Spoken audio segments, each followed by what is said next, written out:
7 o'clock. It's an unaccepted street. Yeah. And, Just 1 minute, Jeff.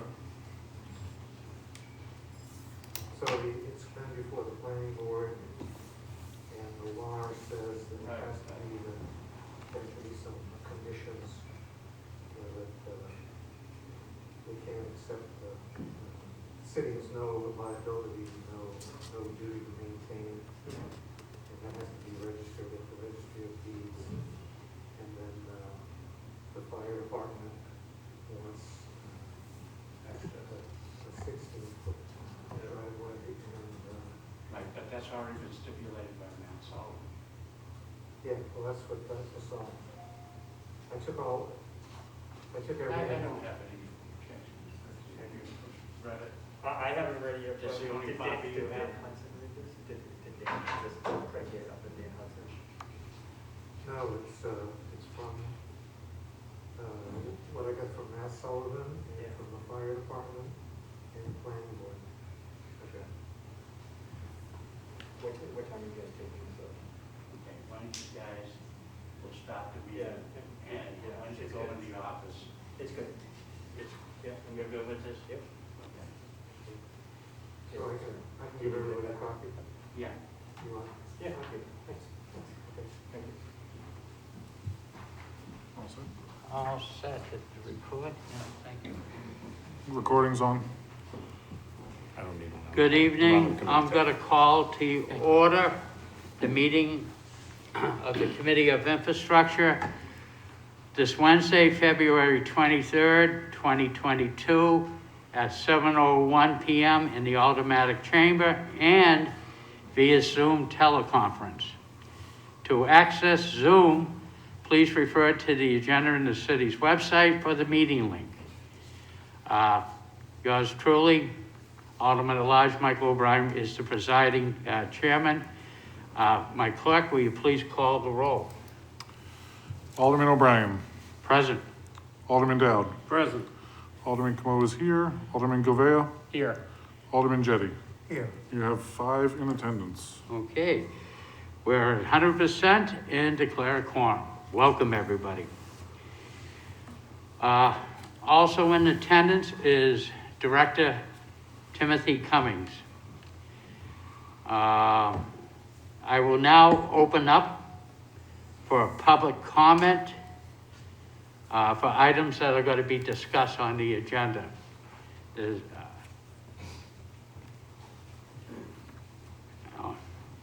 yes, Ms. Lou.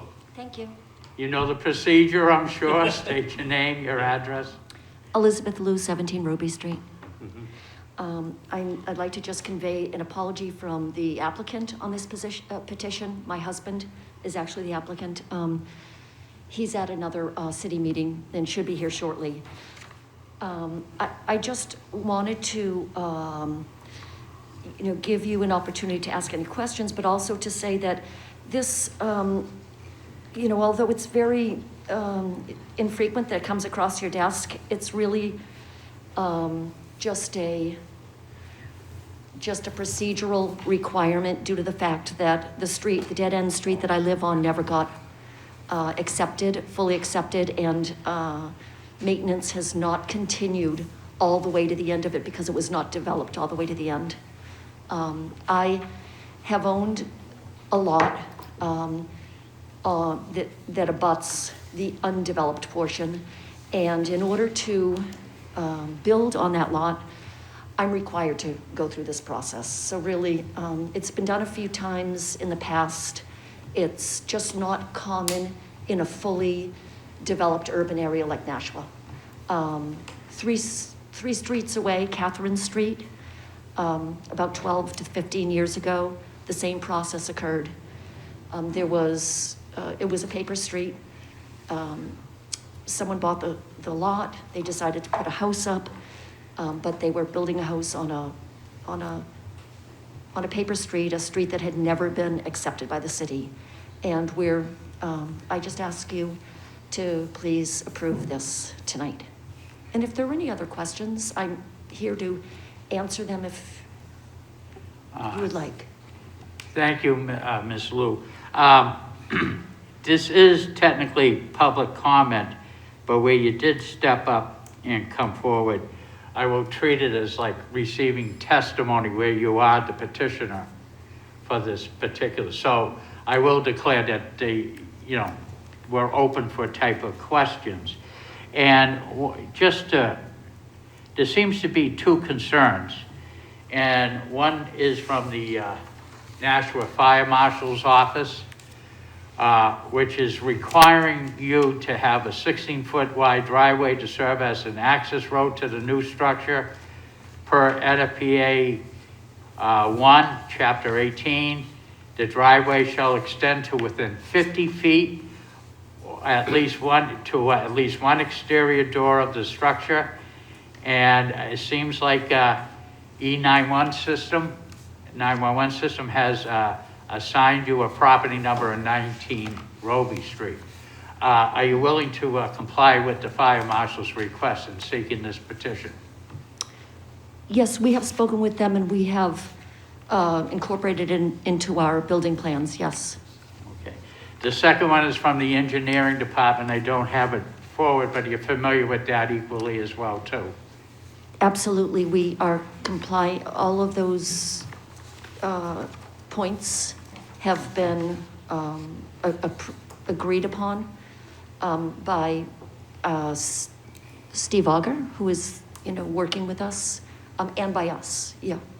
So Okay. we've been through that process before we got here. Outstanding, thank you. Any questions by members of the committee? Seeing none, thank you, Ms. Wu. Thank you.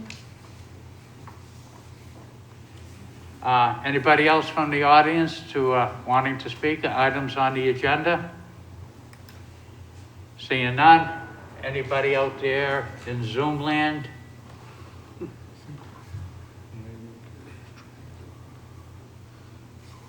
Hello? Yes. Could you please state your name and address, please?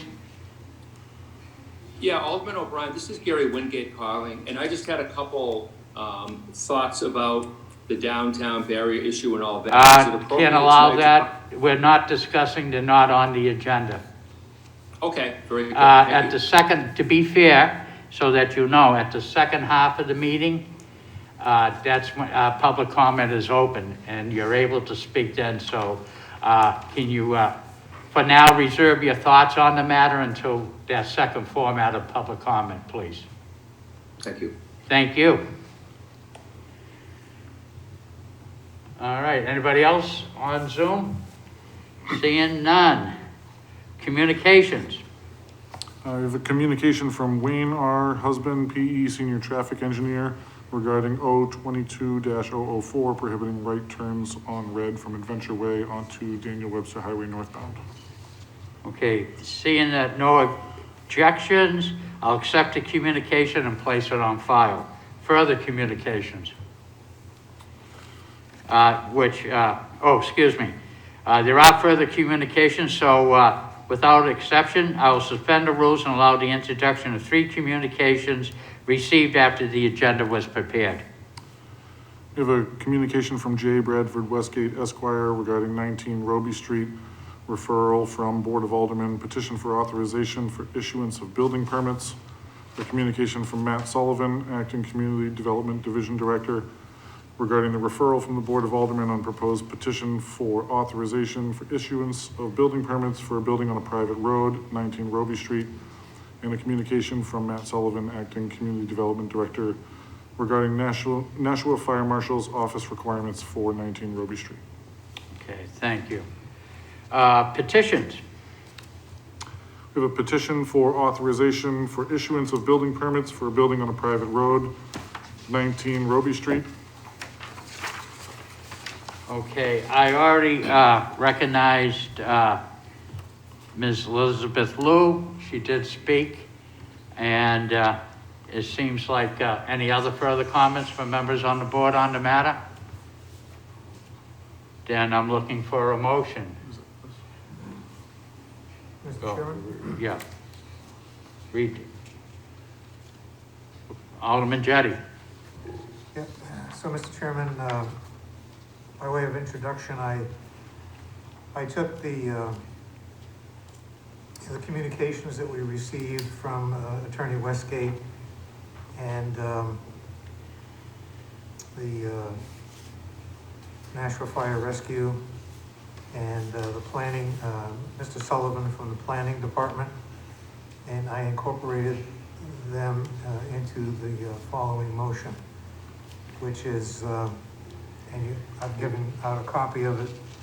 So the motion is to recommend that the Board of Aldermen authorize the issuance of a building permit pursuant to RSA 674:41 for the erection of a single-family dwelling unit at 19 Roby Street with sole access via Roby Street, a private road, provided that, one, the municipality neither assumes responsibility for maintenance of said private road nor liability for any damages resulting from the use thereof. And two, prior to the issuance of a building permit, the applicant shall produce evidence that notice of the limits of municipal responsibility and liability has been recorded in the County Registry of Deeds for the lot for which the building permit is sought. And three, access to the new structure will be provided by a 16-foot wide driveway which shall extend to within 50 feet of at least one exterior door per NFPA 1, Chapter 18. And four, that the E911 address assigned to this property will be 19 Roby Street. And five, the applicant shall satisfactorily address all the requirements of the city engineering department. And if I could speak to that motion. Yes, you may. So as I said, I incorporated, the first two items are right from the law. If you read Attorney Westgate's memo, he explained that this is Roby Street, the accepted part of Roby Street ends before this lot begins. And so the portion of Roby Street, which is in front of this lot, has not been accepted. And so the state law says that when you want a building permit for a lot that is not on a public road, if it's on a private road, then it has to be approved by the planning board, which has been done in this case. And it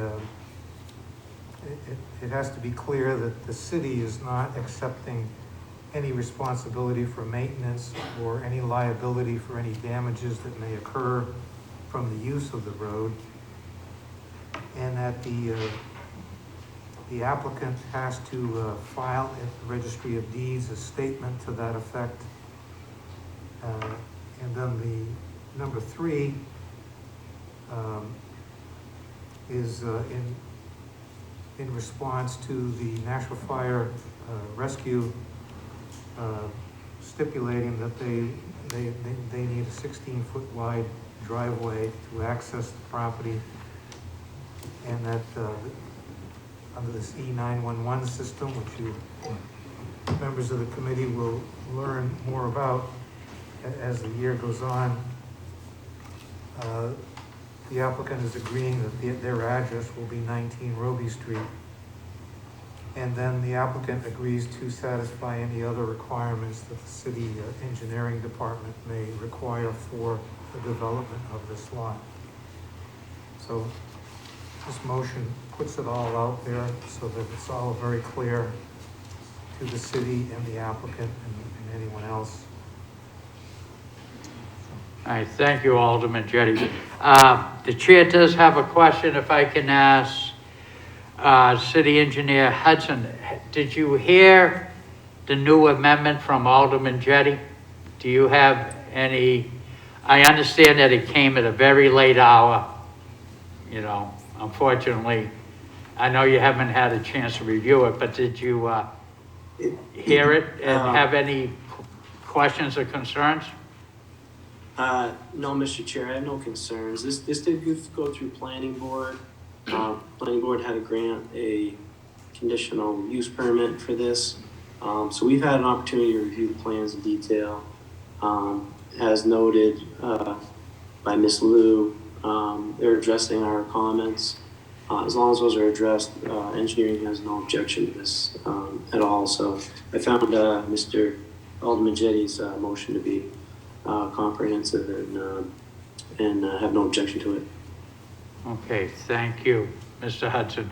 To advise members of the committee, Alderman Jetty's amendment will now become the main, basically the main bill, you know, that's before us.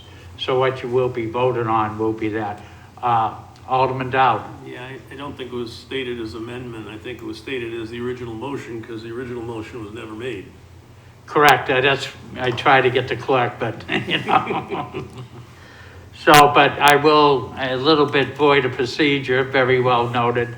I'm gonna make you, besides vice chair, parliamentarians. But let's accept the Jetty motion, which will now become the main bill, without objection. Okay, seeing none. Any further comments on the Jetty amendment? Seeing none, will the clerk please call the roll? I don't think you have to, We don't need to. don't need to call a roll. Oh, no, all those in favor say aye. Aye. Opposed? I like it when we're all here, thank you. Okay, motion carries. Unfinished business, There is none. new business resolutions, There is none. new business ordinances. 022-004, prohibiting a right turn on red from Adventure Way onto Daniel Webster Highway. I'd like to make a motion to recommend final passage. Okay, and at this point, we're gonna revert back to our engineer, Mr. Hudson. Do you have a comment on 022-004? Yes, I do, Mr. Chair. Thank you. So again, Dan Hudson, City Engineer. In communication that was submitted to the board was a memo from Wayne Husband, Senior Traffic Engineer for the city. And he kind of outlined why we support this request prohibiting right turns from red from Adventure Way as you turn on the DW Highway. There are a number of reasons. One is that the sight distance is poor. You come up a hill from Adventure Way, you have a left turn lane beside you, so there may be vehicles there. DW Highway is multi-lane. There's a right turn lane also, which could kind of block your view of through traffic. So for a number of reasons, there's not great sight lines to allow right turn on red there. And then this is also complicated by the fact that given that DW Highway has a median island, a raised median, there's a number of U-turns, southbound U-turns at that location. So as people are, looking left in order to make a right turn on red, they may start to make the move, while meanwhile there's a green light southbound and people are doing U-turns, presenting an opportunity for conflict. We had received complaints from members of the public late last year requesting that we address the situation. Given the end of the session was imminent, no legislation was brought at that time, but given the new year, we think it's an appropriate time to bring this forward. So we support this, and I'd be happy to address any questions the board may have. Hey, thank you, Mr. Hudson. Yes, Alderman Theobald. And I would like to say for the record, he was here and I didn't recognize you and I apologize, but you are since the beginning recognized on the roll from the beginning of the meeting. So thank you. Thank you, Mr. Chairman. So the reason why I'm speaking about this is because I was the first one to endorse it because, it's not in my ward, it's in Alderman Cathy's ward. He's also looked at this plan. I'm not going to speak for him because I'm not sure 100% where he stands on this. He said both at different times. But the other side of the road is my ward, so we're splitting the road down there. And the complaint I've heard is from the apartments that are in my ward.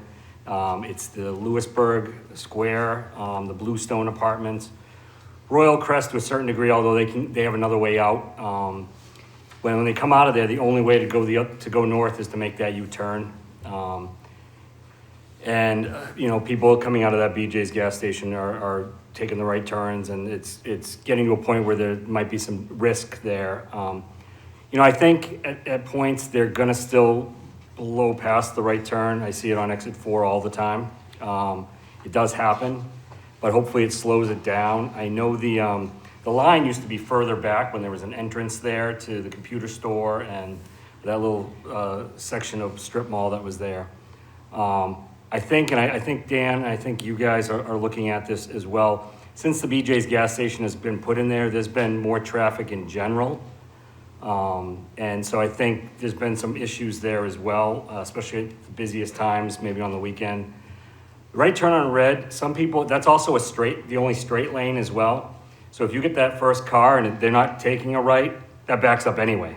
So that stops traffic no matter what. But I think just the volume of people using that gas station, and I think BJ's is going back there at some point as well, or Costco, something's going back there that's gonna cause more traffic in the future. So we may have to look at that, and I think you said that you guys were trying to work with them to try to figure something out there. Maybe there's something else we can do, but I think this will at least reduce the risk at that intersection and hopefully, you know, prevent accidents. Thank you. Anybody else? Alderman Como. Thank you, Mr. Chair. Mr. Hudson, I just had a quick question. I looked at the traffic study that was provided, and I just have a question about the potential traffic backup, because I know that the increase in traffic to the BJ's gas station is part of the problem here, and I'm just wondering how you anticipate if we prohibit the right turn on red and we slow down the rate at which vehicles will be able to leave the BJ's, we're gonna also slow down the rate that vehicles get through the gas station, which in turn is potentially gonna back up traffic trying to get into the gas station out onto the Daniel Webster Highway. I know at times the gas station attached to the Sam's Club in Hudson has lines going out into the street. If we slow down the rate that customers can get their gas and get out, do we anticipate that there's gonna be a problem with customers trying to get in, backing up onto the Daniel Webster Highway northbound, approaching the gas station? Thank you. A number of good points there. This right turn restriction is for right turns from Adventure Way. BJ's does have a right turn exit only straight onto DW Highway. So if you're in the BJ site and you want to go northbound on DW Highway, your best opportunity is just to turn straight out of the driveway on DW Highway, not go through the signalized intersection. I don't anticipate this change is going to have much effect on backups there. As Alderman Tebow noted, it is a right through lane, so maybe you know, the first person in the line wants to turn right, but it has that opportunity previously. But if they're behind a through vehicle, then they don't anyway. So there's more lefts, I think, than there are throughs and rights. So if anything, those lefts, of course, have to wait a red light all the time.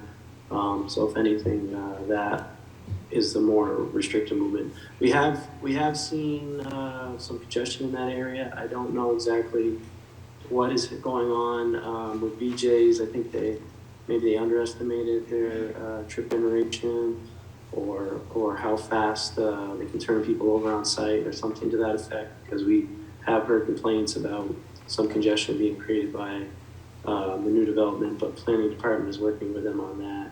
And I believe they're already contemplating potentially making some on-site changes to better process traffic on site. So those things are being looked at and considered.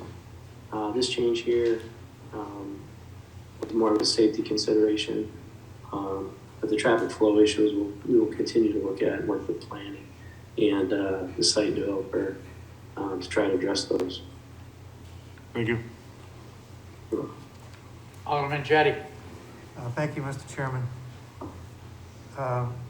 So I assume that Mr. Sullivan is not on, or not here tonight, or not on the... No, but state your concerns. Maybe Yeah, so maybe... Mr. Hudson might be able to answer. Right, Mr. Hudson In your memo, you referred to the fact that the planning department was working with the owner of that property, and I'm just, I'm wondering if all of, I'm not familiar with what stipulations may have been imposed by the planning board, you know, on the site plan. To your knowledge, are they complying with those stipulations? Is that part of a, you know, it seems like, I've heard a lot of complaints about the congestion in that area, and I'm wondering, you know, was it just not anticipated, or, you know, are they doing what they're supposed to do, and could you address that? Sure, Alderman Jettie. They, to my knowledge, they're doing what they're supposed to do. The site was laid out, and people are entering the site and exiting the site as they were intended to. They have, you know, gas prices have been fluctuating, and they've been consistently lower than other stations. So I think there's been a high demand. I don't know if that's higher than they predicted, and that's causing the problem. So for whatever reason, I mean, they are causing congestion on the on Adventure Way, and at times maybe even on DW Highway, and that we can't allow. We can't allow you know, business traffic to congest our roadways, creating safety problems or you know, access problems for other businesses. So that is something that they kind of reached out to us, you know, acknowledging the fact, or actually reached out to Mr. Sullivan, acknowledging the fact that you know, they would be interested in discussing making some changes to make things work better. So I was aware of that. And then we basically we've asked them to, you know, that's fine. They did just recently open, but if changes need to be made, they need to be made. We kind of asked them to go back and assess, you know, why that is. You know, what's different than what they anticipated, either in terms of total traffic or the distribution of their traffic, or what exactly is going on. So I'd say it's being studied at this point, but we will continue to work with them because we can't allow that congestion to occur on the abutting roadways. Thank you. Alderman Dowd. Yeah, I'm in favor of this. I'm down there a lot, and this is an issue if you're coming down going south and you take that spin, take that turn, somebody's taking a right. It's just an accident waiting to happen, and I fully rely on our traffic manager to make the proper decision, and he recommends we don't allow it, so I'm with him. Very good. Anybody else, members of the board? Seeing none, I will call for a vote on 022-004, which has recommendation of final passage. All those in favor signify by saying aye. Aye. Opposed? Motion carries. Now we get to bills that were ordinances or resolutions tabled in committee. There are none. General discussion by members. Seeing none, we'll open up the second, Yeah, Alderman Tebow. I just wanted to say one thing before public comment. And I do want to thank Dan Hudson for that, working on that. Thank you very much. I just want to say, and I'm glad that there are people here and they're going to speak about barriers. That's great. I appreciate that. They have the public comment time to do that. I just want to also acknowledge that last night we talked about when we have an infrastructure / economic development meeting, that will be the first step. So I just want people to realize that no one's decided to put any barriers out, or what we're going to be getting is exactly that, a proposal, and we'll get all your feedback, and I hope people show up for that meeting for or against barriers, and we hear all that feedback, and then we can either tweak it, get rid of it, add it as is, or whatnot. So I just want to make sure that that's clear, and that it is a working meeting, and both committees can come to maybe some form of compromise at some point. I just wanted to put that out there before that happens. Thank you. Alderman Dowd. Yes, in concert with my distinguished colleague, if you give testimony tonight, you're only reaching half the people that are going to be making the decision. It's going to be the PEDC and the Infrastructure Committee, so you'd either have to come and voice it again, or if you want to voice it tonight, I'd be succinct, because You need to cover both committees when you have the joint meeting. Okay, anybody else? Okay, on the barriers, as you know, we're gonna meet jointly on March 9th with the PEDC. Okay, we're gonna be the lead committee on that. My intention, without objection by members of this committee, but what the 9th is gonna entail is we're gonna hear basically, just like what happens up at the state, those that have testified up there, we'll listen to testimony on the 9th. And I don't want to come to any rash type of decision. So if we hold a format where we listen to testimony, and then if needed, if there's a wish or desire by members of the committee, we can form a working group and to come up into, tweak the plan if necessary. So that's the primary goal, that we're gonna do. The testimony that we'll receive, we'll probably go with the 3-minute type of doctrine that we have adapted, express the pros and cons on, what you want. But basically, we'll go with that and see what we end up on the 9th. Okay, any questions? Okay, seeing none. Public comment. We did have one, and that's Mr. Wingate. I'll recognize you on Zoom. Yes, Mr. thank Wingate, you. state your name and address, and also you do realize we have a 3-minute public comment period. Okay. Yes, my name is Gary Wingate. I'm at 15 Sherman Street here in Nashua, New Hampshire, and I'm in Ward 2.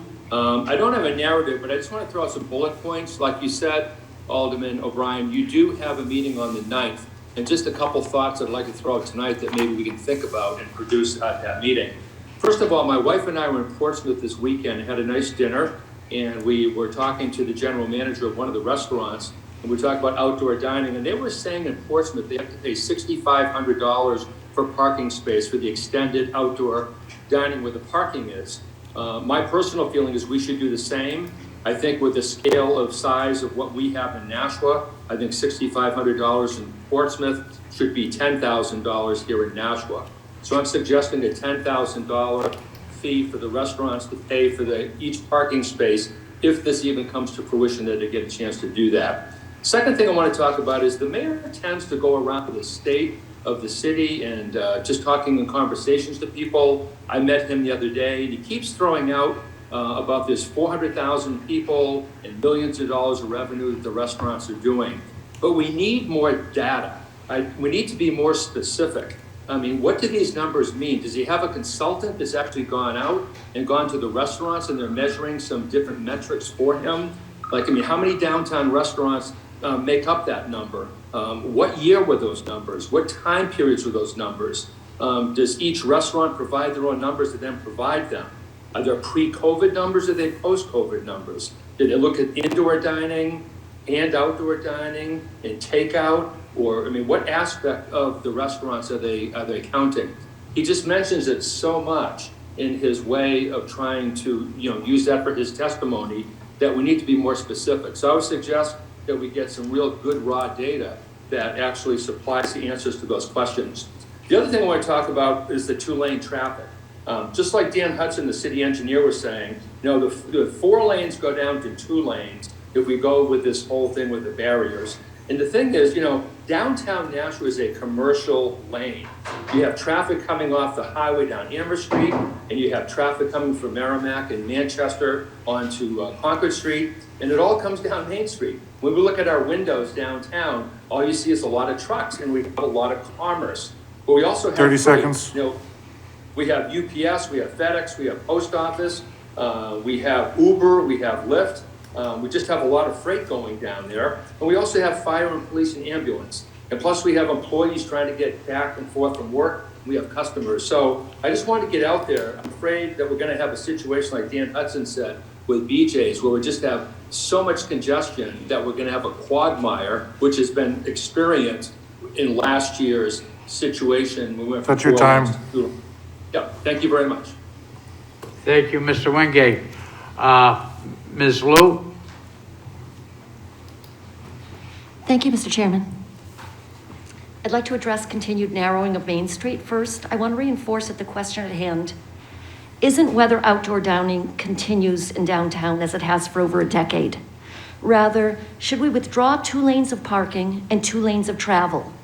And then should we appropriate these areas of highly developed infrastructure for the private commercial benefit of private property owners that abut these roads? Should we essentially give this costly infrastructure, which has been created over a century, from the tax obligations of every single property owner within the city? Every single resident or taxpayer of Nashua is a stakeholder in this, and each step in the final solution should welcome all interested stakeholders to form a proposal. The meeting of this body on December 8th involved testimony from 23 who objected to narrowing the street at all. Of the 5 who favored or didn't object, two of those have enjoyed for over a decade the use of over 50 feet of sidewalk along the front of their businesses free of charge. When the director of Great American Downtown provided what he asserted were the results of a survey, however, with no indication of whether the participants were Nashua taxpayers or residents, I encourage you to disregard this anonymous testimony. As with any other person giving testimony, these participants should identify themselves as Nashua residents, business holders, or taxpayers. Words and actions at the infrastructure meeting of December 8th, 2021 clearly promised a path forward that would incorporate all interested and vested voices. I sat in the horseshoe at that time, and I was left with a sense that a special committee was going to be convened, with all interested parties allowed to participate at each stage of the process, to allow differing opinions and differing perspectives to shape the next proposal. Instead, someone made the decision that only the members of a select group among our downtown business community be called to the table. And in spite of citizens' continued inquiries and calls requesting when and where the discussion would occur, citizens were not given notice. I request that this body consider restarting this process in an inclusive and public manner, where every taxpayer can observe 30 or seconds. contribute to the discussion, as was promised publicly to the stakeholders on December 8th. We are expecting an increase in downtown residences by over 200 units in the next couple of years, and we can anticipate a large change of traffic levels when the Performing Arts Center opens. We've already dedicated future tax revenues from a large swath of downtown to the Riverfront Tax Incentive Finance Development Plan, which will create over 10 acres of That's your improvements and open space for pedestrian ways in this downtown area. Thank you. Ms. Lou, can you state your name and address for the record, please?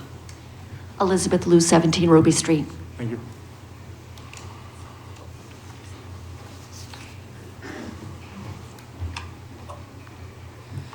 Lori Ortolano, 41 Berkeley Street. I'm here to address the barriers. I'd like to make a couple suggestions when the agenda comes out on the 9th or before, that the packet would include the input provided by fire and police on the safety issues. I did talk to the fire department and they said they did provide a plan and input and they have been at the table. I'm going to assume, I haven't heard back from the police department, that they did as well. There's been a lot of postings on social media about what about fire and safety. And I think if that was in the packet for us to see what was provided, that would be super helpful. Mr. Wingate mentioned that this 400,000 people generating millions of dollars of revenue is a question for him. I did submit that as a right to know for the mayor, and I would like to encourage you to see if you can try and get a response to that by the March 9th, so we have some way of validating that, because I think that's a really valid point. And also, Ms. Lou just mentioned, you know, the survey done by Paul Shea. I had major issues with that. I couldn't even get a copy of what the survey said. I never did get that. It wasn't available because he was an outside entity and is a nonprofit outside of RSA 91A. The actual scope of the survey and the questions were not provided. There were, I think, 48 businesses reviewed, but downtown there's well over 200 businesses down there. And I don't think it was expansive enough. And we don't know who those individuals were who surveyed. Alderwoman Klee said she doesn't hold much value in the petitions. that were brought in because she can't validate the signatures to know that they're Nashua people. Well, I feel the exactly same way about Paul Shea's surveys. We should set the same standard on those. Also, last night, I heard a lot of talk that centered on the businesses being the people that are gonna weigh in on this, the downtown businesses. Nobody said the public would count. I think the public should count. We should count. Taxpayers have invested a tremendous amount of money in downtown for this city. So the School Street apartments going in is 150 units to expand, housing density downtown. The Nashua Performing Arts Center, all in, is gonna be about a $30 million project. The Riverwalk downtown walkway is $25 million. We've thrown in a good $65 million into downtown. And when I hear that we're falling short and we're looking uncommitted if we don't change the streets, that's a problem for me. Mr. 30 Wingate seconds. commented on Portsmouth. It was on the news tonight. I saw that. I agree wholeheartedly, and I didn't see anything in the notes so far, but I think a fee's in order, and I think he's exactly right. I sat with my husband tonight and I said 10 grand per space. We should be getting a fee. I like what they're doing, and if they even come to fruition, because I personally think I don't want my downtown changed like that. Thank you. Anybody else that would like to come forward for public comment? Please state your name, your address, and there's a 3-minute time limit. Hello, my name is Lena Gomez, and I live at 262 Lake Street in Nashua. I was born and raised here. Both my husband and I are the new owners of San Francisco Kitchen, and we're here with the majority of the San Francisco employees to express our concerns in regards to the barriers, to ask for help in keeping the barriers for San Francisco Kitchen, and to clarify some misinformation out there about the restaurant. Both my husband and I are in full support of the barriers for San Francisco Kitchen. The response to the business triples with the barriers dining both on sales and attendance. With the limited warm weather, the community simply wants to enjoy the outside in the sun. There's patrons that tend to pass on venues that don't offer the outside dining just because they don't feel comfortable yet dining inside.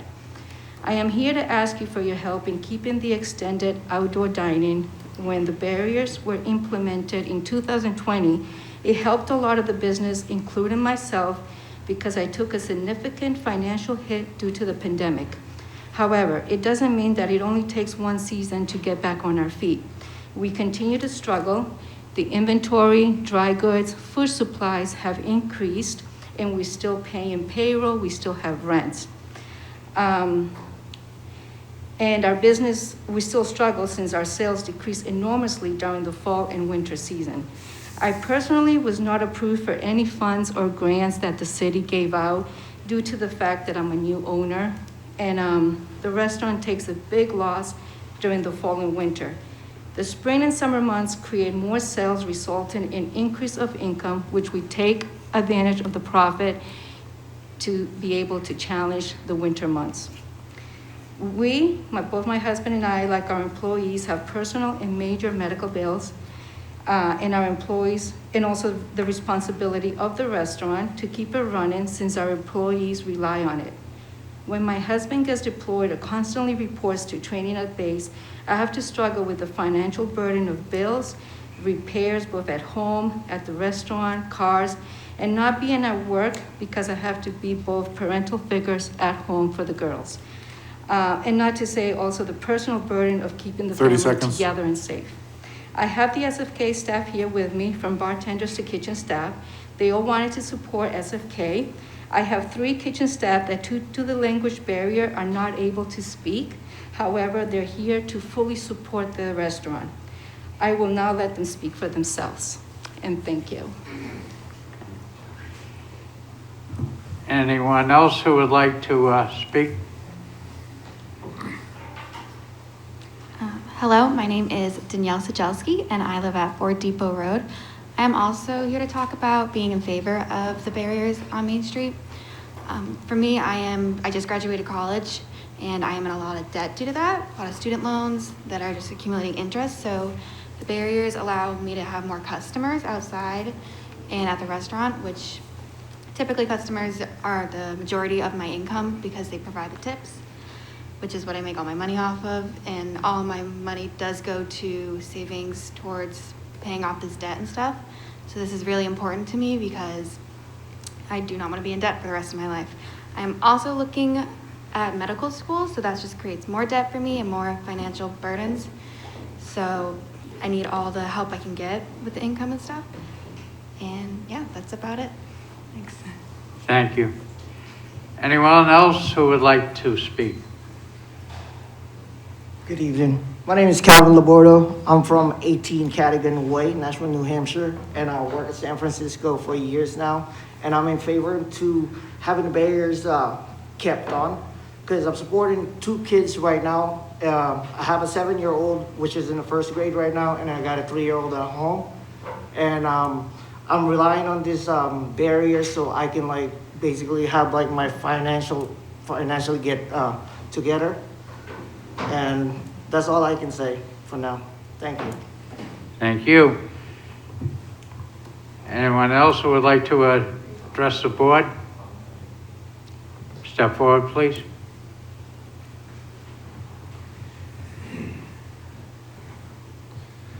Hi, my name is David Barry. I live at 50 Locke Street, Nashua. Well, the financial benefits for the staff and family of the restaurant employees has obviously been spoken about a lot. One of the big deterring factors that a lot of people have vocalized to me against them is that they think it deters business from coming downtown because of traffic issues or parking issues. I find that to be the opposite. By having people that are actually walking by multiple businesses to get to wherever it is they're trying to go, it actually increases the likelihood that they're actually going to visit those other businesses and spend more money downtown, keeping the money and revenue in our town.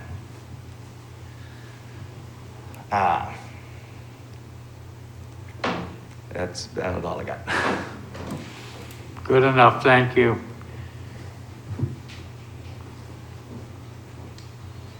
Good evening. My name is Corey Martian. I live at 203 Clock Tower, place in Nashua, New Hampshire. I've been working at San Francisco Kitchen for about 2.5 years now, and the outdoor dining has drastically made our restaurant a lot better and has helped me out more financially. I feel that when we have the outdoor dining on the weekends and we have live music outside, Nashua kind of comes alive, especially the first year that we had the barriers out. A lot of people felt safer to go outside, have some drinks, have some food, and it helped me out personally a lot. And I feel that if we take the barriers out and then other restaurants do get barriers, then I feel that's kind of unfair because we might be disturbing another business for a person not being able to get a parking spot in front of our restaurant. I just ask that you think about the people that work there, that we don't make a lot of money, but when we do have the outdoor barriers, our sales are increased and then our tips are increased. And then as we can pay off our bills easier, save up more money to live a better and fruitful life. Thank you. Anyone else who would like to address the board?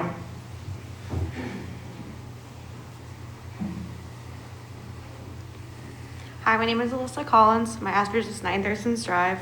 I'm an employee of San Francisco Kitchen, and I am in favor of the barriers due to a lot of reasons. One being, since COVID, it was a huge loss of income and customers and business for the owners and us employees. When we had the barriers, it was a very good alternative to people that were not comfortable coming inside. Also due to the fact during the nice weather, people want to be outside.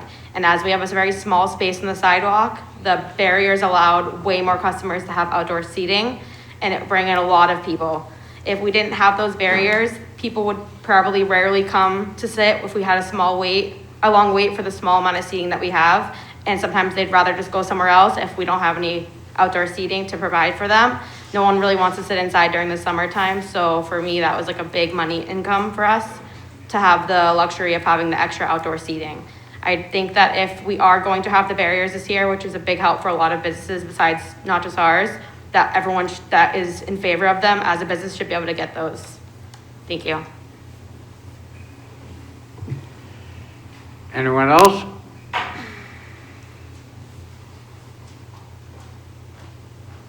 My name is Leo Ramirez, 4 Parkinson Court, Nashua. I'm in favor of the barriers. My income doesn't depend on the barriers because I don't work there. I'm just a Nashua resident, been here all my life. But I love going out in the summertime, sitting in either restaurant that has the barriers, the tables outside. I think it's great. I like it. So I am in favor of that. Thank you. Thank you. Anyone else?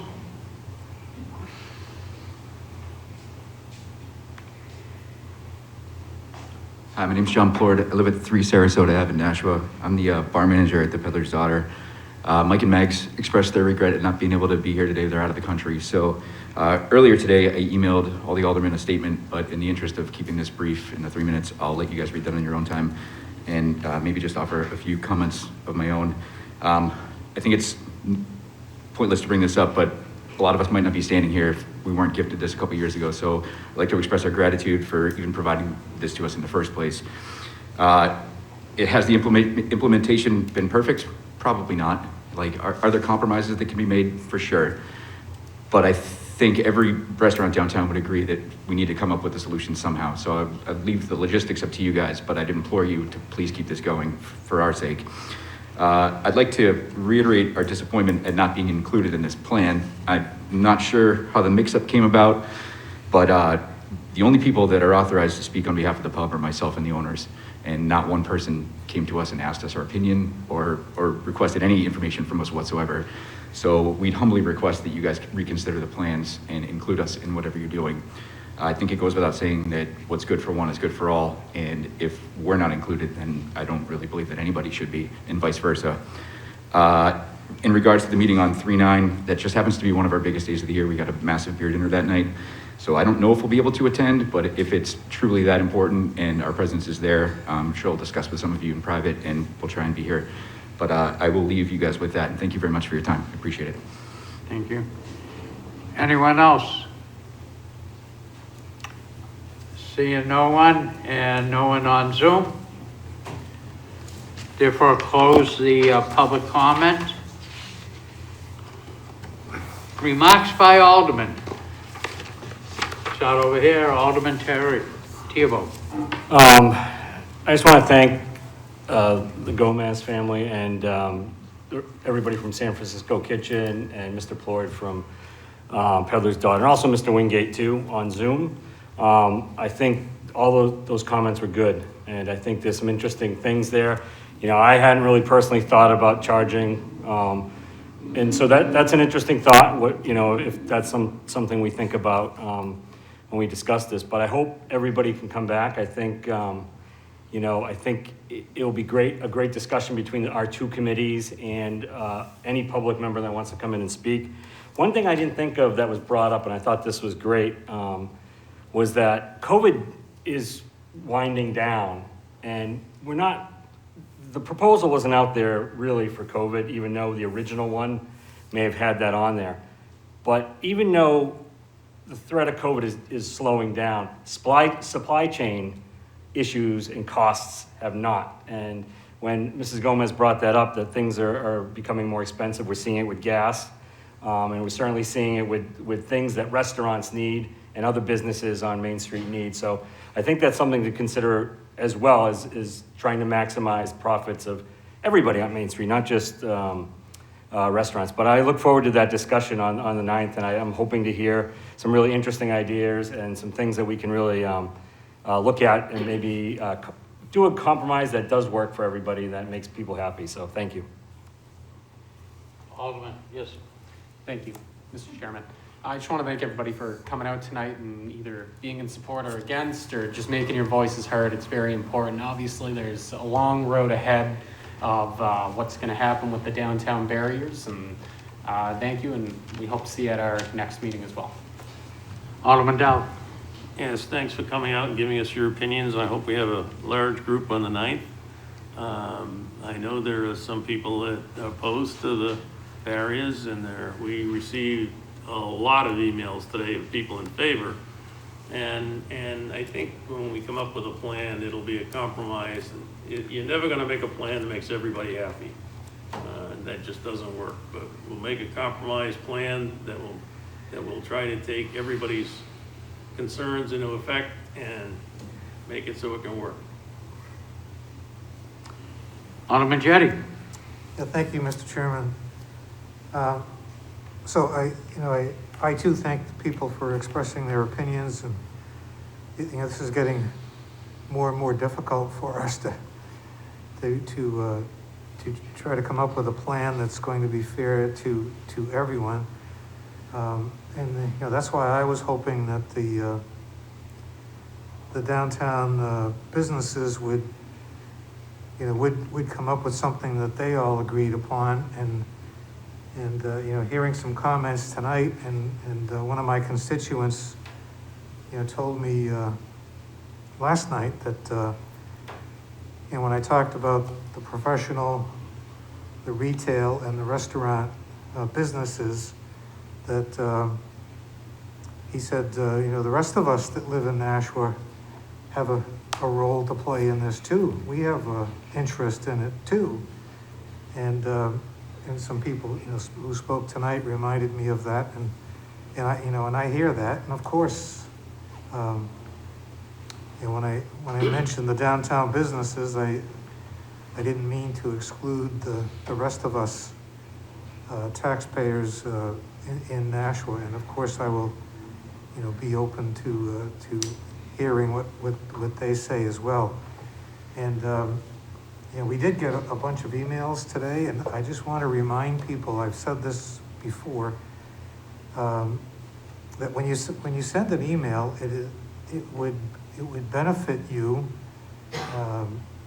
to include your address, so we know where you live, whether you're in my ward or another ward, or in the city at all. I mean, certainly we want to come up with something that benefits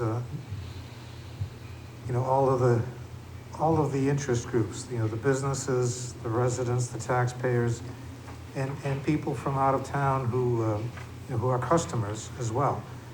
But it's helpful to me, I don't know how other people, I think other people feel the same way. It's helpful to know,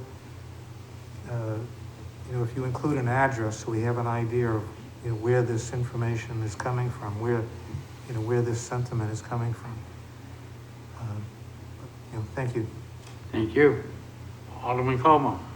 Yes, thank you, Mr. Chair. I'd also like to thank everyone who spoke tonight, either for or against. I know it takes a lot of courage to get up and speak in front of the room, so I thank you for taking the time to do that. I would like to correct something I said last night. On a lighter note, I said that there were 6 Nashua South students who advanced from the wrestling championships. There were actually 9. Anthony Fernandez did place first. Ryan Salemi, Damian Perez, and Colby Vancelet placed second. Jimmy Brown, Kyle Vancelet, my son Connor, all placed 4th. Connor Whitman placed 5th, and Andrew Lovell placed 6th. So those 9 wrestlers are all going to move on. And also, I learned some bittersweet news today. Kelly DeSimone, a longtime city employee with the Parks Department, is moving on to bigger and better things. I've had the pleasure of working with her for almost 10 years now in my capacity with Nashua Little League and the Nashua Men's Softball League. The work that she has done for Parks and Recreation has been tremendous. And I know that the city and the Parks and Rec Department is going to feel her loss, but I wish her and her family the best of luck in whatever comes next for them. Thank you. The only thing I'm glad, Alderman Como, you made the correction to include all 9 of the wrestling team. I wish your son and his teammates Godspeed as they move forward in such an excellent competition. As far as anything else I don't have, we're going to see you all the 9th. And I myself, with everything, I'm reading every single email, looking at the plans, everything, keeping an open mind, because this will have a complete financial impact on the city, on both sides of the fence. So I think we got a way to balance, but I think to task with us, infrastructure and PEDC, I think it's something that we are charged with by our constituents, and I think it's something that we could come to some form of agreement with. So therefore, I am looking forward to it. So next call of the chair will be March 9th at 7 p.m.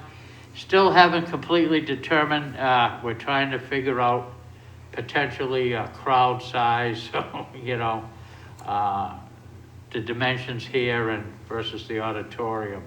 But it looks like it will be at City Hall, so when we get that, we'll announce that. And that's it.